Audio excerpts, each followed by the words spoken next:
గతేడాది కేంద్ర ప్రభుత్వం 3 కొత్త చట్టాలను అమల్లోకి తీసుకొచ్చింది. అందులో భారతీయ న్యాయ సంహిత, భారతీయ నాగరిక సురక్ష సంహిత, భారతీయ సాక్ష్య అధినియం ఉండగా వీటి లక్ష్యం రాజ్యాంగంలో పేర్కొన్నట్లు అందరికీ న్యాయం, సమానత్వంపై దృష్టి సారించడమే.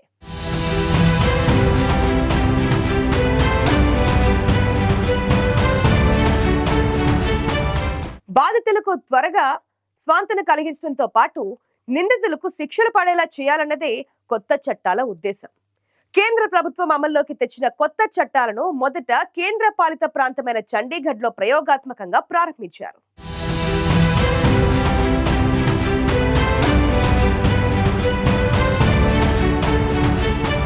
మన దేశంలోని నేర న్యాయ వ్యవస్థ గతేడాది వరకు 19వ శతాబ్దంలో చేసిన చట్టాలకు అనుగుణంగానే పనిచేసేది. గత చట్టాలను అప్పట్లో దేశాన్ని పాలించిన బ్రిటిష్ పాలకులు రూపొందించారు. అయితే 1947లో స్వాతంత్ర్యం వచ్చాక దేశాన్ని రిపబ్లిక్ గా మార్చుకున్నాం. మన దేశ రాజ్యాంగంలో న్యాయానికి, సమానత్వానికి రాజ్యాంగ నిర్మాతలు అత్యంత ప్రాధాన్యమిచ్చారు.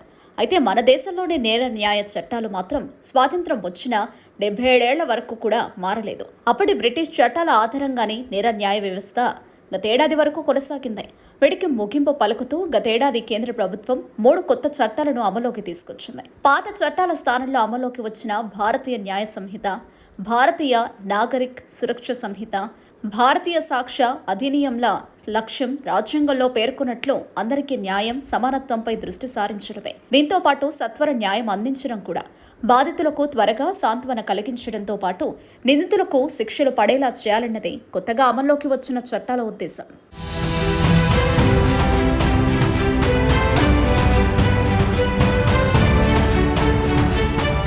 కేంద్ర ప్రభుత్వం అమల్లోకి తెచ్చిన కొత్త చట్టాలను మొదట కేంద్రపాలిత ప్రాంతమైన చండీగఢ్లో ప్రయోగాత్మకంగా ప్రారంభించారు. ఇందుకోసం అధికారులకు శిక్షణ ఇవ్వడంతో పాటు మౌలిక వసతులను కల్పించింది ప్రభుత్వం. దీంతో చండీగఢ్ పోలీసులు కొత్త చట్టాలను పూర్తి స్థాయిలో అమలు చేయడం ప్రారంభించారు. చండీగఢ్ పోలీసులు ఇప్పటి వరకు 1179 కేసులను నమోదు చేశారు. వీటిలో 245 కేసులో ఛార్జిషీట్ దాఖలు చేశారు. 4 కేసులో దోషులకు శిక్షలు పడ్డాయి. అంటే గతేడాది జూలైలో ప్రారంభించిన కొత్త చట్టాల అమలు తర్వాత 4-5 నెలల్లోనే శిక్షలు పడేలా పోలీసులు చర్యలు చేపట్టారు. కొత్త చట్టాల్లోని వెసులుబాటు ఇదేనని కేసు నమోదు నుంచి దర్యాప్తు, పరిశోధన, విచారణ అంతా దాదాపుగా ఆన్లైన్లోనే జరుగుతాయని పోలీసులు చెబుతున్నారు. మొత్తం 8 అంచెల్లో న్యాయ విచారణ పూర్తవుతుందని, నిందితులకు శిక్షలు పడతాయని, బాధితులకు సత్వర న్యాయం అందుతుందని పోలీసులు చెబుతున్నారు.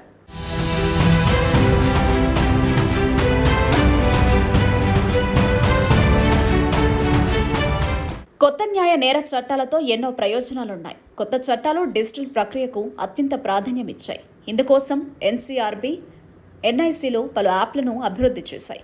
నేరానికి సంబంధించిన సమాచారం కంట్రోల్ రూమ్లో ఉండే సహాయక సిబ్బందికి అందుతుంది. అన్ని పోలీస్ వాహనాలకు జీపీఎస్ అమర్చి ఉండడంతో పాటు కంట్రోల్ రూమ్లో వాటి వివరాలు అందుబాటులో ఉంటాయి.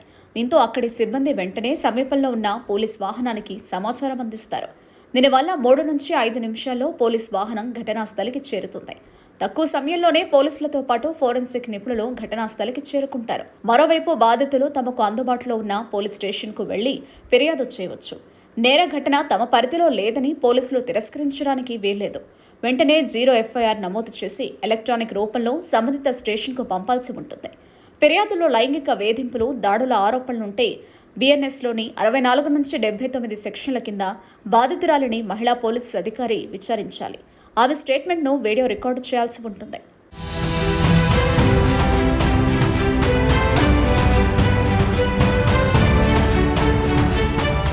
కొత్త క్రిమినల్ చట్టాల ప్రకారం 0 ఎఫ్ఐఆర్ నమోదు చేసిన తర్వాత బాధితులను వైద్య పరీక్షలకు పంపాలి.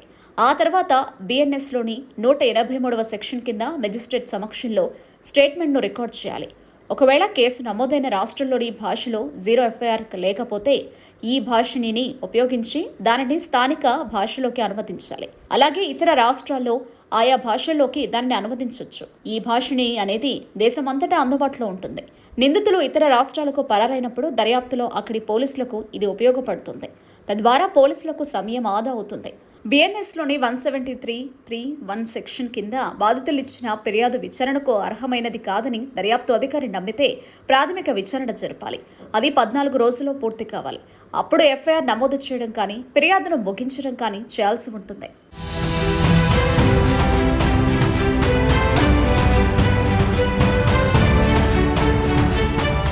ఇక రెండో అంచెలో పోలీస్ ఫోరెన్సిక్ సిబ్బంది ఘటనా స్థలికి వచ్చి ఆధారాలను సేకరిస్తారు.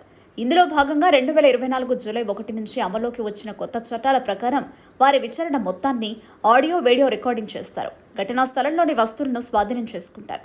ప్రస్తుతం తప్పనిసరిగా దేశంలోని అందరు దర్యాప్తు అధికారులు ఆడియో వీడియో రికార్డ్ చేయాలి. ఈ సాక్ష్య యాప్ ద్వారా ఈ సాక్ష్యాలకు సంబంధించిన ప్రతి అంశాన్ని డిజిటల్గా సేవ్ చేస్తారు. దీనివల్ల 48 గంటల్లో కోర్టుకు ఈ డిజిటల్ సాక్ష్యాలు అందుతాయి. బ్లాక్ చైన్ టెక్నాలజీని ఉపయోగించి అన్ని సాక్ష్యాలను డిజిటల్గా సేవ్ చేస్తారు. వాటిని సేఫ్ కస్టడీలో ఉంచుతారు. వాటిని ట్యాంపర్ చేయడానికి వీలు లేకుండా రక్షిస్తారు. అనంతరం పోలీస్ స్టేషన్లో ఆధారాల పరిశీలన జరుగుతుంది.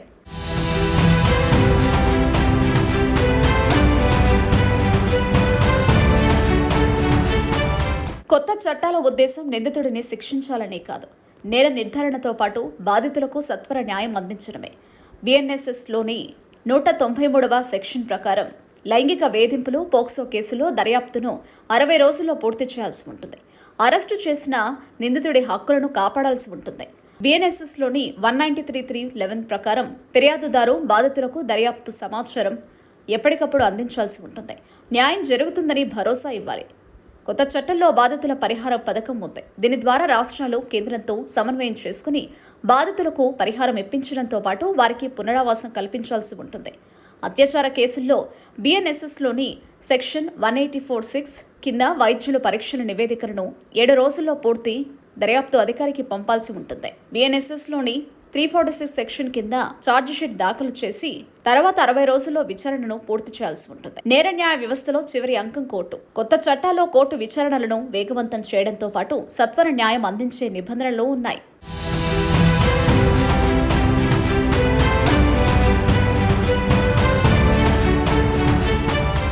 దేశంలో కొత్తగా అమల్లోకి వచ్చిన నేర న్యాయ చట్టాలతో ఎన్నో ప్రయోజనాలున్నాయి.